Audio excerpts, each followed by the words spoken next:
Pamela, ¿cómo has estado? Muy buenas tardes y muchas gracias por tu tiempo. Hola, buenas tardes a ti también. Gracias por invitarme. Pamela, lo primero que quiero preguntarte es bien general, pero creo que abre la conversación. ¿Estamos lo suficientemente preparados para el verano? La verdad es que no en todos los lugares. Hay muchas diferencias al interior de las ciudades en todo caso. Hay lugares que están más preparados que otros. Sin embargo, hay momentos del día, sobre todo, en que el uso de los espacios públicos, de los lugares que están al exterior, sobre todo, es bien complejo porque efectivamente el calor, sobre todo en las horas desde entre las 2 3 Sí. hasta las 5 6 de la tarde, nosotros podemos alcanzar máximas de temperatura pues, que pueden generar efectos sobre la población. Sí. Claro, y en ese sentido, Pamela, el Código Rojo, creado recientemente, de hecho tuvo su estreno el año pasado, ¿te parece una medida suficiente o crees debiese ser aún más categórica? Creo que es un avance importante el poder ir indicando cuando alcanzamos temperaturas que pueden afectar nuestra salud, Ujú. inclusive cuando las temperaturas pueden llegar a ser peligrosas para nuestra salud ¿Ya? y cuando efectivamente hay diferentes efectos que provoca la temperatura, sobre todo las temperaturas extremas, las temperaturas altas sobre la población. Y hay momentos en que efectivamente nosotros podemos enfrentarnos a altas temperaturas, pero nuestro organismo es capaz de generar mecanismos que nos permitan protegernos y no resultar en enfermedad o muerte.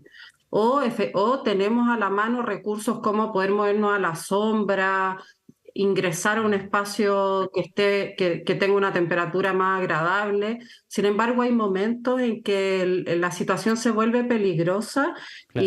y efectivamente el organismo tiene más dificultad para poder enfrentar esas temperaturas, que es lo que ocurrió en Brasil, por ejemplo. Claro, y que lo estábamos relatando en la presentación, lo conversamos el día de ayer, una noticia lamentable que, como decíamos al comienzo del programa, llama a la reflexión. Pamela, para poder aterrizar lo que hemos conversado en estos primeros minutos de la entrevista a medidas concretas, por ejemplo, ¿qué crees que se podría implementar en ciudades de nuestro país para mitigar los efectos de las altas temperaturas? Mayores zonas de sombra, mayor plantación de árboles, tal vez refugios en los centros de las principales ciudades. ¿Hacia dónde debiésemos caminar a nivel urbano, en las ciudades? Bueno, creo que hay diferentes estrategias, algunas que efectivamente pueden implicar identificar lugares, infraestructura, etcétera, en las ciudades, y otras que tienen que ver con el transmitir la información a la población para que exista una mayor conciencia respecto de aquellas cosas Mm. que podríamos hacer también. Porque lo primero desde el nivel individual es la hidratación, por ejemplo. El evitar, si es posible, el exponerse a lugares, a espacios públicos que estén muy expuestos al calor o por un tiempo muy prolongado durante las tardes de verano, sobre todo cuando ocurren eventos extremos. Pero además, en términos de infraestructura, creo que se pueden ir aplicando cambios y efectivamente tú mencionaste el concepto de refugio y creo que en las ciudades se puede aplicar el identificar e implementar refugios climáticos para que sobre todo la población más vulnerable pueda asistir en horas de calor. A veces nuestras viviendas no están tan Claro. preparadas para, para abrigar como para poder generar un abrigo al calor y se vuelven incluso invernaderos, se vuelven lugares súper Pamela, calurosos al interior de sí, y nuestras sobre la viviendas. misma para que no se me vaya el punto, ¿qué características deben tener esos refugios? No necesariamente, efectivamente la vegetación juega un rol súper importante en proveer sombra y disminuir la temperatura, eso es innegable. Pero como no podemos a lo mejor implementar esa medida en todos lados, porque además dependiendo del lugar donde estemos, el agua es un factor importante también. Sin embargo, podría, por ejemplo, habilitarse gimnasios, los gimnasios de los colegios, lugares que Entiendo. estén más frescos, que estén protegidos del calor, que estén bien ventilados, por ejemplo, reunir a adultos mayores, a niños durante el verano que puedan pasar las horas de más calor en esos lugares. Además, el poder compartir con otros también genera un efecto protector de poder llegar a esos lugares y poder establecer redes que nos permitan enfrentar mejor estos eventos. Claro, ya vamos a conversar más adelante también sobre los efectos en la salud, con señales que nuestro cuerpo manifiesta para que estemos atentos y atentas. Tenemos una gráfica que nos permite dimensionar aquello, pero antes vamos a ir... Ah, bueno, ya me pusieron la gráfica. Quería agotar el tema de los espacios primero para, por ejemplo, referirme a los eventos masivos, Pamela. Estábamos conversando también lo que sucedió en Brasil. ¿Tú crees que los eventos masivos derechamente no se debiesen realizar cuando la temperatura esté muy alta? Hoy se evalúa cuando estamos bajo alerta roja, por ejemplo. Sí, creo que sin duda lo que ocurrió en Brasil es un aprendizaje.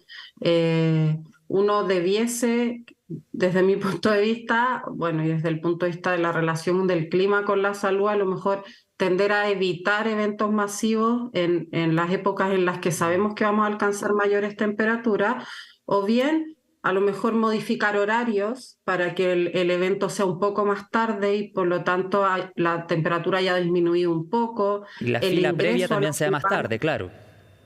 Sí, el ingreso entonces va a ser más tarde y no vamos a estar expuestos al calor justo a la hora de la temperatura máxima.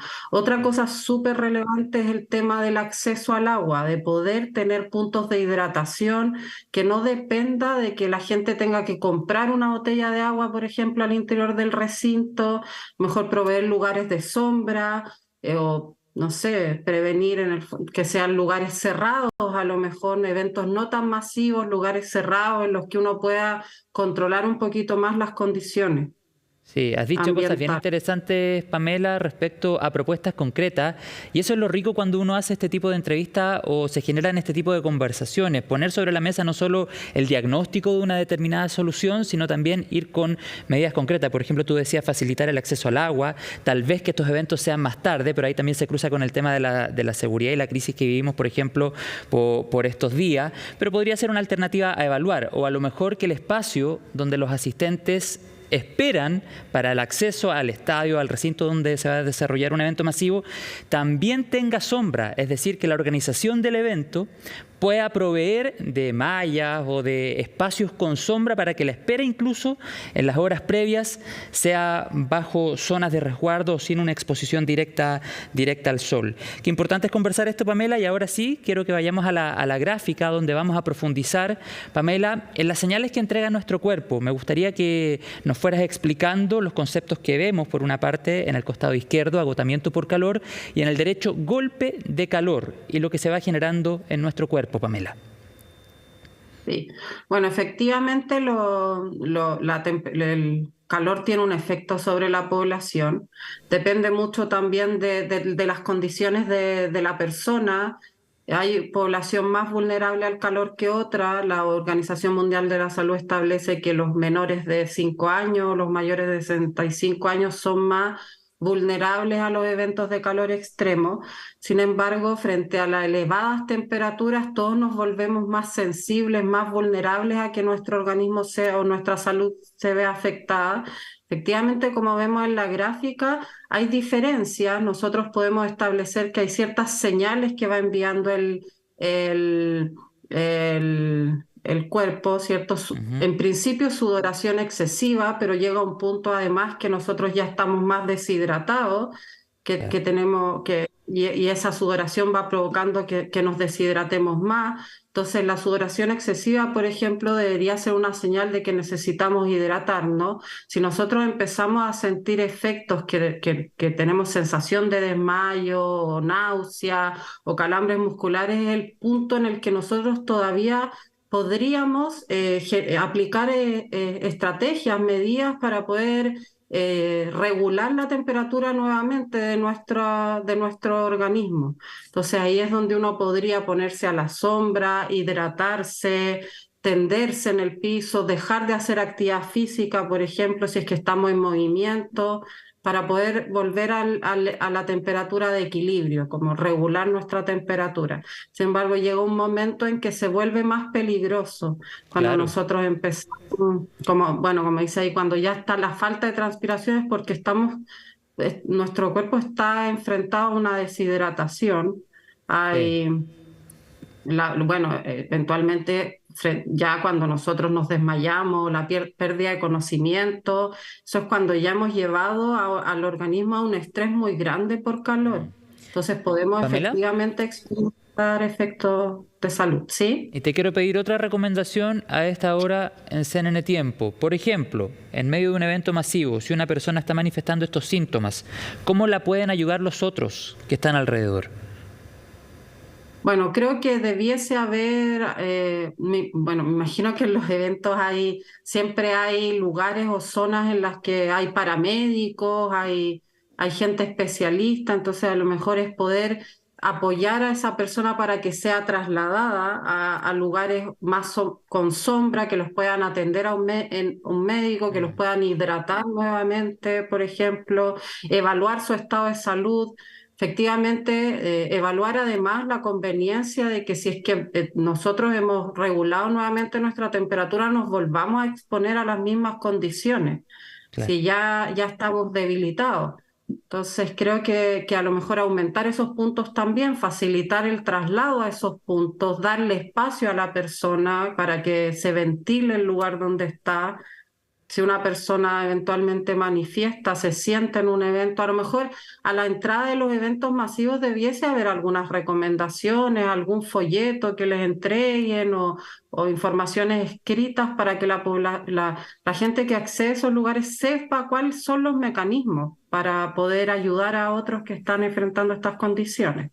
Claro. Y otra pregunta súper práctica, Pamela, que sirva como guía a la audiencia de CNN Tiempo. ¿Cuál es la primera señal que manifiesta nuestro cuerpo? ¿Cuál es la primera señal de alerta para que uno pueda inmediatamente identificar y decir, ok, aquí está pasando algo, o me pongo a la sombra, o me hidrato rápidamente? Mira, la verdad es que la primera no sabría decirte, creo que cuando uno empieza a sentir como sensación de desvanecimiento, de mareo, de sensación de desmayo, creo que es un signo importante. Sí. Mm. La sudoración excesiva y ya cuando, además si no nos hemos hidratado frente a esa sudoración, eventualmente nosotros debiésemos consumir toda el agua que estamos perdiendo, que todo nuestro organismo está perdiendo. Después ya si estamos experimentando sensación de desmayo, nos tenemos que sentar, sentimos que en el fondo estamos perdiendo energía, eso sí es una señal importante también.